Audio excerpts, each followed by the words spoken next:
Kapan kita mengucapkan subhanallah dan masya Allah? Allah berfirman di surat Al-Kahfi yang artinya, mengapa kamu tidak mengatakan waktu kamu memasuki kebunmu, masya Allah, la quwwata illa billah. Sungguh atas kehendak Allah semua ini terwujud, tiada kekuatan kecuali dengan pertolongan Allah. Quran surat Al-Kahfi ayat 39.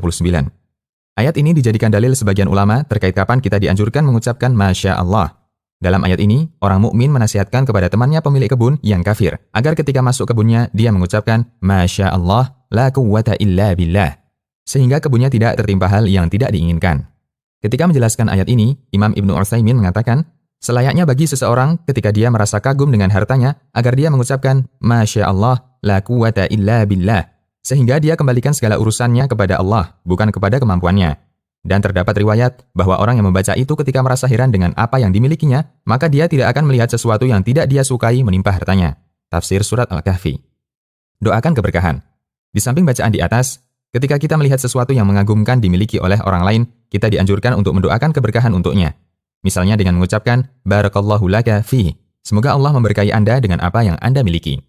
Dari Abdullah bin Amir bin Rabi'ah, bahwa Nabi SAW bersabda, yang artinya, apabila kalian melihat ada sesuatu yang mengagumkan pada saudaranya, atau dirinya, atau hartanya, hendaknya dia mendoakan keberkahan untuknya.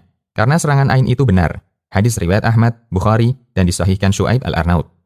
Kapan dianjurkan mengucapkan subhanallah?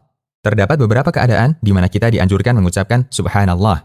Di antaranya, pertama, ketika kita keheranan terhadap sikap. Tidak ada kaitannya dengan keheranan terhadap harta atau fisik atau apa yang dimiliki orang lain. Tapi keheranan terhadap sikap. Misalnya terlalu bodoh, terlalu kaku, terlalu aneh, dan seterusnya. Kita lihat beberapa kasus berikut. Kasus pertama, Abu Hurairah pernah bertemu Nabi SAW dalam kondisi junub. Lalu Abu Hurairah pergi mandi tanpa pamit. Setelah balik, Nabi SAW bertanya, mengapa tadi dia pergi? Kata Abu Hurairah, aku junub dan aku tidak suka duduk bersama Anda dalam keadaan tidak suci. Kemudian Nabi SAW bersabda, Subhanallah, sesungguhnya Muslim itu tidak najis. Hadis riwayat Bukhari. Kasus kedua, ada seorang wanita yang datang kepada Nabi SAW menanyakan bagaimana cara membersihkan bekas haid setelah suci. Beliau menyarankan, ambillah kapas yang diberi minyak wangi dan bersihkan. Wanita ini tetap bertanya, lalu bagaimana cara membersihkannya? Nabi SAW merasa malu untuk menjawab dengan detail, sehingga beliau hanya mengatakan, Subhanallah, kamu bersihkan pakai kapas itu. Aisyah paham maksud Nabi SAW, beliau pun langsung menarik wanita ini dan mengajarinya cara membersihkan darah ketika haid. Hadis riwayat Bukhari dan Muslim. Kasus ketiga, Aisyah pernah ditanya seseorang, apakah Nabi SAW pernah melihat Allah? Aisyah langsung mengatakan, Subhanallah, merinding bulu romaku mendengar yang kamu ucapkan. Hadis riwayat Muslim. An-Nawawi mengatakan, bahwa ucapan subhanallah dalam kondisi semacam ini maksudnya adalah keheranan. Demikian pula kalimat la ilaha illallah. Makna keheranan di sini, bagaimana mungkin sesuatu yang sangat jelas semacam ini tidak diketahui. Padahal seseorang bisa memahaminya tanpa harus serius memikirkannya. Dan dalam hadis ini terdapat dalil bolehnya membaca tasbih ketika keheranan terhadap sesuatu atau menganggap penting kasus tertentu. Syarah Sahih Muslim. Kedua, keheranan ketika ada sesuatu yang besar terjadi. Misalnya melihat kejadian yang luar biasa.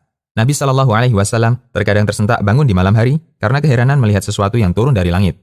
Dari Ummu Salamah radhiyallahu anha bahwa pernah suatu malam Rasulullah SAW terbangun dari tidurnya. Subhanallah, betapa banyak fitnah yang turun di malam ini. Hadis riwayat Bukhari.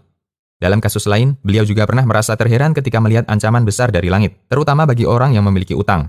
Dari Muhammad bin Jahash radhiyallahu anhu, suatu ketika Rasulullah SAW melihat ke arah langit. Kemudian beliau bersabda, Subhanallah, betapa berat ancaman yang diturunkan. Kemudian keesokan harinya, hal itu saya tanyakan kepada Rasulullah SAW. Wahai Rasulullah, ancaman berat apakah yang diturunkan? Beliau menjawab, demi Allah yang jiwaku berada di tangannya. Seandainya ada seseorang yang terbunuh di jalan Allah, lalu dia dihidupkan kembali, kemudian terbunuh lagi di jalan Allah, lalu dia dihidupkan kembali, kemudian terbunuh lagi di jalan Allah, sementara dia masih memiliki utang, dia tidak masuk surga sampai utangnya dilunasi. Hadis riwayat Nasa'i, Ahmad, dan dihasankan Al-Albani. Kata Ali Qari, Nabi SAW mengucapkan subhanallah karena takjub keheranan melihat peristiwa besar yang turun dari langit. Mirqah Al-Mafatih. Demikian, Allahu a'lam.